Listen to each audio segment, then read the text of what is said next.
Hey everyone, welcome back to Card Magic 101. Today we're going to be going over a really easy card trick that only has a few basic sleights that you need to learn it if you want to get started in sleight of hand magic. So it's a great first trick to learn if you want to get started in magic. With that being said, before we begin, don't forget to like and subscribe and turn on notifications to be informed whenever I post videos. But yeah, with that being said, let's jump into the performance of the trick. So this is an impromptu trick, so the cards can be shuffled as much as the spectator would like. And we can show that all the cards are different and unique, and it's a normal deck of cards, which is a great thing about the trick. It's a impromptu, and you don't need any special props. So next, I would have the spectator select whatever card they'd like. Let's say they picked this one. So the 5 of diamonds. So the next part of this trick is basically just going to be losing the card into the deck with various different methods. Whether it be cuts, like so, or other different cuts, like this, or shuffles, just to ensure that the card is truly lost into the deck. I'll do a couple more riffle shuffles. So we really can't keep track of where the card, where your card is right now. But what we're about to do is we're going to tap into the intuition of the spectator. So not only the magician has magic, but also the spectators themselves. So what we're going to do is we're going to take the deck, and I'll have the spectator imagine where they believe that the card is in this deck. And I'm going to riffle down through the cards with my thumb. Whenever they believe that I'm stopping on their card, they'll say stop. So let's go ahead and go through. Say it said stop now. And they could have stopped wherever they'd like. They stopped on this card. And as you can see, they stopped on the 5 of diamonds. So yeah, that was the performance, guys, and now let's jump into the tutorial. Alright guys, that was the performance, and now let's jump into the tutorial. So, I wasn't lying when I was saying this trick was impromptu. You can really shuffle the deck as much as the spectator would like, and they really do have a free choice. There's no card force. They can select whatever card they'd like.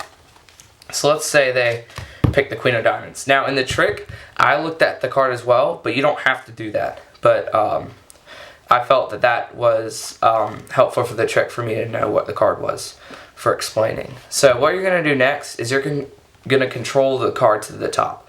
So I've talked about this in other videos as well, and I can do a tutorial on how to control a card to the top. Let me know in the comments if you want me to make one of those.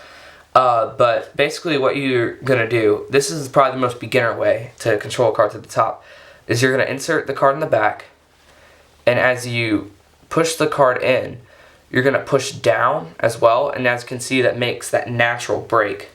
And so when you push down as you push in, you're going to hold that break with your pinky. And you can also put your fingers on the front to kind of block that, that little break that you can see on the front. And then what you're going to do is you're going to take off half of the cards on top, take the rest down, and then put all of these cards on top. Now you don't have to only do 2 of those. You can do as many as you'd like. So that I can do 4, and it still keeps the Queen of Diamonds on the top. So this next part, all you're doing is you're just maintaining the Queen of Diamonds on that top position. So with that shuffle, you can see that I kept it on top. So what you do for that is you're doing a normal riffle shuffle, where you're just making sure that this packet with the Queen of Diamonds and is the last one to leave cards, put cards down. So you can also do any false cut you'd like.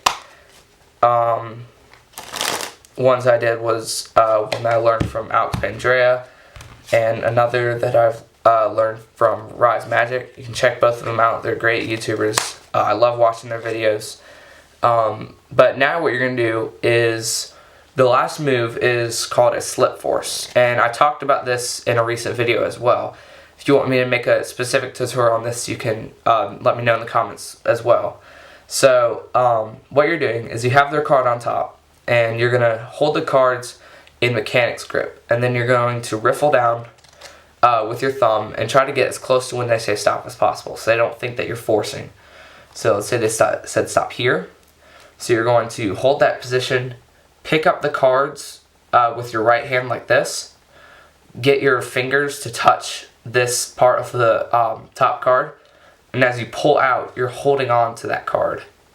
And you want to find the right balance between like jerking it as hard as you can and like doing it too soft and slow, because that people will notice both of those. So you want to find that nice balance of where it's like fast, but it's also like not able to be noticed.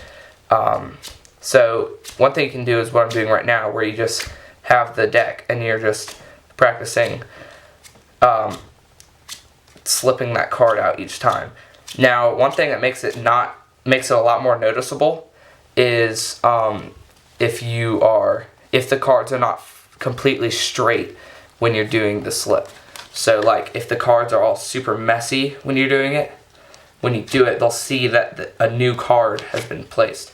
But if it's all nice and squared up when you do it, it's a lot less noticeable.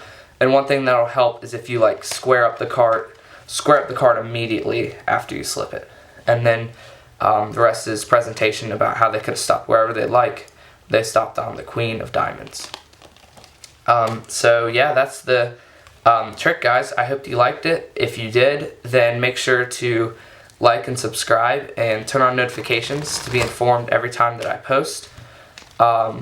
And let me know in the comments if you want me to make specific tutorials on any false cuts or forces that I did in the trick.